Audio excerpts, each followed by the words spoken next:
পড়াশোনায় মনোযোগ আনতে পারছেন না? পড়তে বসলেই কি মনে হচ্ছে যে আমি Facebook থেকে একটু ঘুরে আসি, কে কি স্ট্যাটাস দিলো কিংবা YouTube থেকে একটি ভিডিও ক্লিপ দেখে আসি? পড়াশোনায় মনোযোগ আনতে ভিডিওটি সম্পূর্ণ দেখুন। আসসালামু আলাইকুম।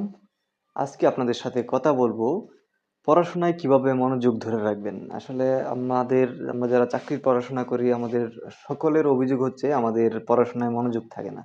পড়াশোনায় মনোযোগ থাকার জন্য বা পড়াশোনায় মনোযোগ নিয়ে আসার জন্য আমাদের যে কাজটি করতে হবে সেটি হচ্ছে পড়াশোনার মধ্যে আমাদের বিরতি দিতে হবে। আমরা যখন একটানা পড়াশোনা করি অনেক লং টার্ম তখন আমাদের ব্রেইন ক্যাপচার করতে পারে না।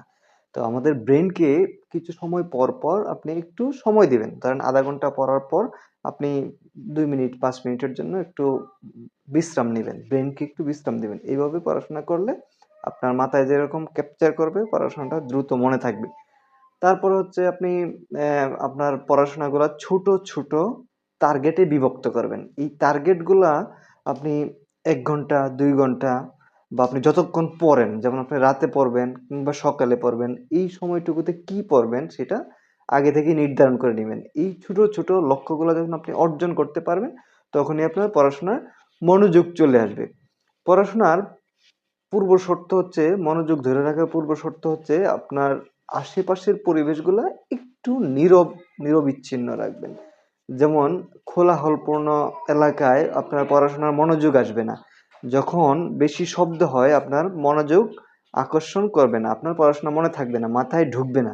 এইজন্য আপনার পড়াশোনার পরিবেশ যথাসম্ভব নীরব রাখার চেষ্টা করবেন।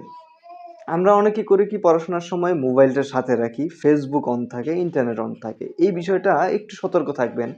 ফেসবুক বা অন্যান্য যেকোনো ধরনের সামাজিক মাধ্যম থেকে একটু দূরে থাকার চেষ্টা করবেন। পড়াশোনা করতে হলে আসলে আমাদের খাওয়া দরকার।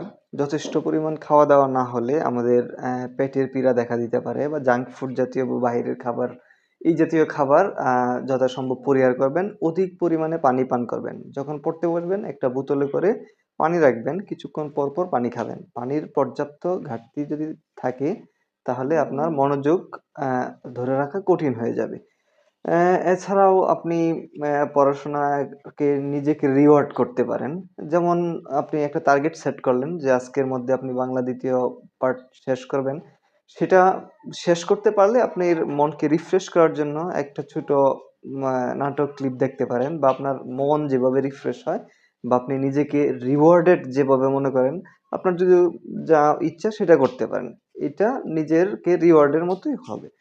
আ তারপর হচ্ছে আপনি পড়াশোনা জমিয়ে রাখবেন না। পড়াশোনা জমিয়ে রাখলে হয় কি মাথাতে চাপ পড়ে, ব্রেইনে চাপ পড়ে আপনি নিতে পারেন না। যখন পড়তে বসেন আপনার মনে হবে অনেক পড়াশোনা করতেছি, সেই পড়াশোনা তখন আপনি আর ধরে রাখতে পারবেন না। কিছুক্ষণ পর ভুলে যাবেন। এইজন্য আপনাকে করতে হবে কি আপনি যখনকার সেট করা পড়া বা পরিকল্পনা মাফিক পড়া আপনাকে শেষ করতে হবে। পড়া জমিয়ে রাখবেন না। এই বিষয়গুলো যদি আপনি যথাযথভাবে মেইনটেইন করতে পারেন, আশা করা যায় আপনার পড়াশোনায় মনোযোগ থাকবে এবং আপনি পড়াশোনা মনে রাখতে পারবেন। ধন্যবাদ সবাইকে।